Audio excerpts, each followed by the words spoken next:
Ahoj, já jsem Loki a v tuhle chvíli stojíme na místě činu.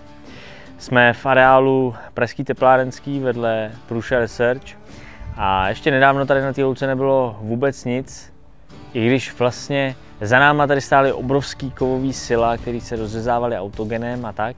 No a v tuhle chvíli tady vidíte krásnou pastvinu. A to se tak stalo jednoho pěkného zimního večera, že za námi přišla Hanička, že si na ní kluci Prusové vymysleli takový přání, že by chtěli alpaky. A jestli bychom jim nepostavili domeček? No tak jsme ho postavili, že jo?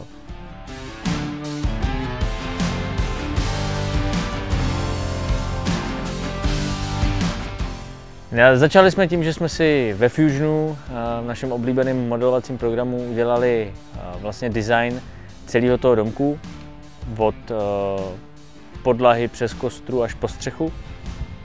Párkrát jsme udělali nějaké úpravy, nechali si to schválit a na základě modelu jsme pak naobjednali veškerý materiál.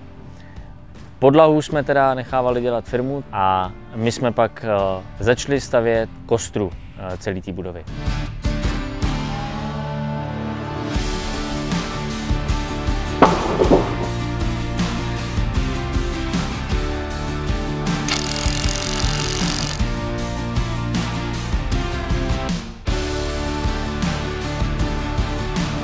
O týden později se letní den změnil v krásný zimní, začalo sněžit a my jsme se museli trochu přioblíknout, aby jsme mohli pokračovat v další stavbě. Když byla hotová kostra, začali jsme dělat stěny, střechu, to se tak průběžně střídalo podle toho, na jaký jsme vlastně byli straně. Stěny jsou dělané z palubek, aby to vypadalo pěkně. Střecha má na latích položený OSB desky, na nich je potom vlastně taková lepenková šindel, to je celý přibitý hřebíkama. Dělal se ještě předplůtek vlastně, aby alpaky měly kde hlídkovat a případně, aby se dali rozdělit, když přijde veterinář a potřebuje se o ně starat.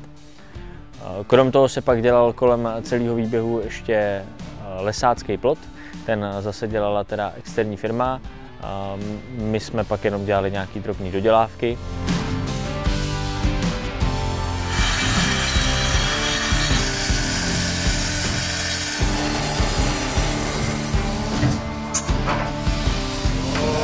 Jaj.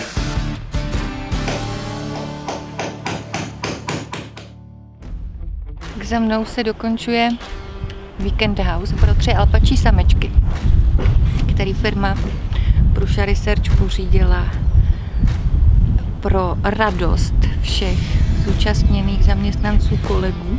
Jména se ještě vymýšlejí, ale podle mě by to měl být Ondřej, Josef a Michal.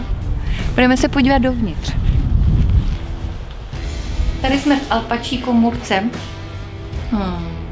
Tamhle budou mít plovákovou napáječku, tady někde budou mít žleb s granulema, tady někde bude krmelec, to ještě nevíme. A vždycky jedna z nich bude stát tadyhle v těch otevřených dveří a takhle bude koukat a bude hlídat. Tak oni takhle mají ve zvyku. Tady budou potřeby pro pasáčky, seno, granule, technická místnost, no tak asi by tady měla být i lednice na chlazené nápoje. A domeček je signovaný.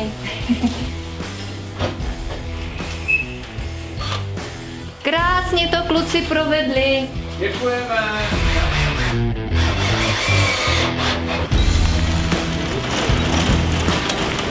Jsou tam?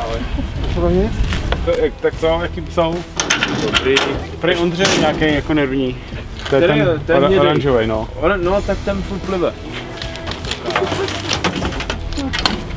Takže já to jedno zavedu, jo?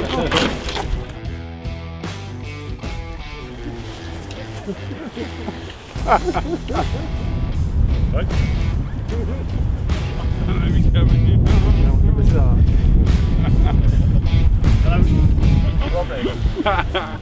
tam jak dobrý, teďka.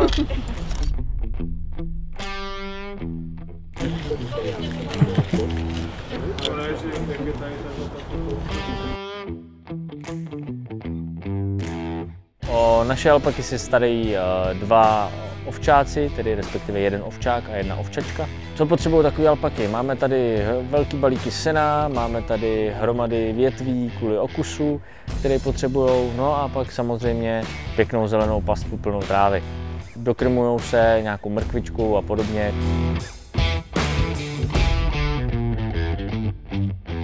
Celá stavba nám zabrala zhruba 14 dní. Byla to trošku změna oproti našemu běžnému pracovnímu životu, kdy jsme vlastně zavřený v dílně a většinou děláme nějaký 3D tisky a postprocessing, případně si hrajeme čas s Arduinem, něco pájíme a tak takováhle pěkná dřevostavba venku byla velmi vítanou změnou.